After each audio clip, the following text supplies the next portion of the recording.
بسم اللہ الرحمن الرحیم۔ محترم ناظرین السلام علیکم۔ آج ہم جانیں گے ماں کی عزت، ماں کی شان، ماں کا رتبہ کیا ہے۔ اور ابھی تک آپ نے اگر میرا چینل سبسکرائب نہیں کیا تو پلیز سبسکرائب کر دیجئے۔ چلیے آج کی ویڈیو کی طرف چلتے ہیں۔ صحیح بخاری میں حضرت جریج کا ذکر فرمایا کہ جریج نفل پڑھ رہے تھے، ماں نے آواز دی اور وہ آ نہ سکے کیونکہ نماز میں تھے، تو ماں ان سے ناراض ہو گئی۔ اب اس نے ہاتھ اٹھا کر کہا کہ اے اللہ، یہ اتنی دیر تک مرے نہ جب تک کسی بری عورت کا منہ نہ دیکھ لے۔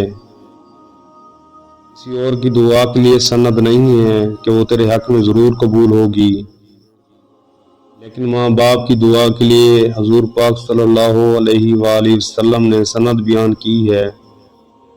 سید عالم صلی اللہ علیہ وآلہ وسلم فرماتے ہیں، جب بھی ماں باپ اولاد کے لیے ہاتھ اٹھاتے ہیں، رب ضرور قبولیت کا شرف عطا کرتا ہے۔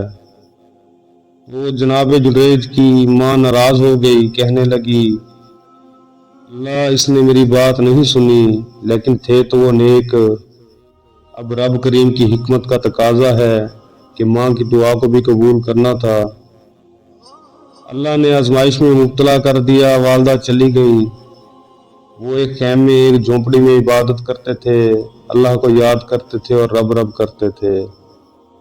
لوگ ان کی بڑی تعریف کرتے، لوگ ان کے عقیدت مند بھی تھے، اہل محبت بھی تھے۔ ایک دفعہ نہ ایک عورت آ گئی، وہ بس اللہ کی حکمت پوری ہونی تھی۔ اس نے آ کے پہلے تو اپنی طرف مائل کرنا چاہا، جب نہ مائل ہوئے تو الزام لگا دیا۔ اب جناب جریج قائل نہ ہوئے تو اس نے قریب ایک چرواہا تھا، اس کے ساتھ منہ کالا کر لیا۔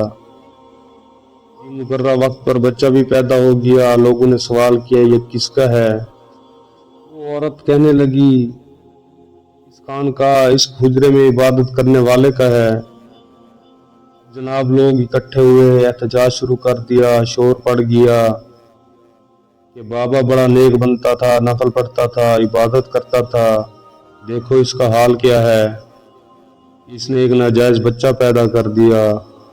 لوگوں نے الزام لگا دیا، شور ہوا، احتجاج ہوا، دنیا اکٹھی ہو گئی۔ انہوں نے ان کا حجرہ گرا دیا، مارا بھی، پیٹا بھی، ایک نیک آدمی کو بدنام بھی کیا، برا بھلا بھی کہا، گالیاں بھی دیں۔ اب جو کر سکتے تھے انہوں نے وہ کیا۔ اب جب سزا دینے لگے نا تو جناب جریج کہنے لگے کہ تھوڑی سی اجازت، تھوڑی سی مہلت دیتے ہو۔ انہوں نے کہا کہ صرف 2 نفل پڑھنے ہیں۔ تو اب وہ نفل پڑھنے لگے۔ لوگوں نے کہا کہ فراڈ کر رہا ہے، دھوکہ دے رہا ہے، کیونکہ ذہن بن گیا ہے نا، بدگمانی آ گئی ہے۔ انہوں نے 2 نفل پڑھ کر ہاتھ اٹھائے، کہا اے اللہ، جانا تو میں نے ہے ہی، پر اس رسوائی کے ساتھ جنازے تک بھی خراب ہو جاتے ہیں، قبر تک لوگ بدنام کرتے ہیں۔ کہا اے اللہ، تو میری مدد فرما، اب تو میرا کیس تیری عدالت میں ہے، تو ہی مدد فرما، تو رحمت کا دروازہ کھول۔ ہاتھ اٹھائے، دعا مانگی، نفل پڑھے، پورے مجمع پر نظر دوڑائی، کوئی ایک بندہ بھی نہ تھا جو آپ کے حق میں ووٹ دیتا، جو آپ کا ساتھ دینے والا ہو۔ تو جناب جریج بچے کی طرف اشارہ کر کے کہنے لگے کوئی نہیں بول رہا، تو ہی بول کے بتا دے کہ تیرا باپ کون ہے۔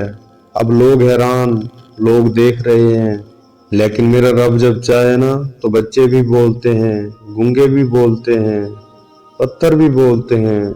جب کہا نا تو ہی بتا، تو بچہ بولا اور کہنے لگا میرا باپ جریج نہیں، میرا باپ تو وہ ہے جو بکریاں چرا رہا ہے، میرا باپ تو وہ چرواہا ہے، وہ ہے میرا باپ۔ جب رب کریم نے توفیق دی نا تو بچہ بھی بول پڑا۔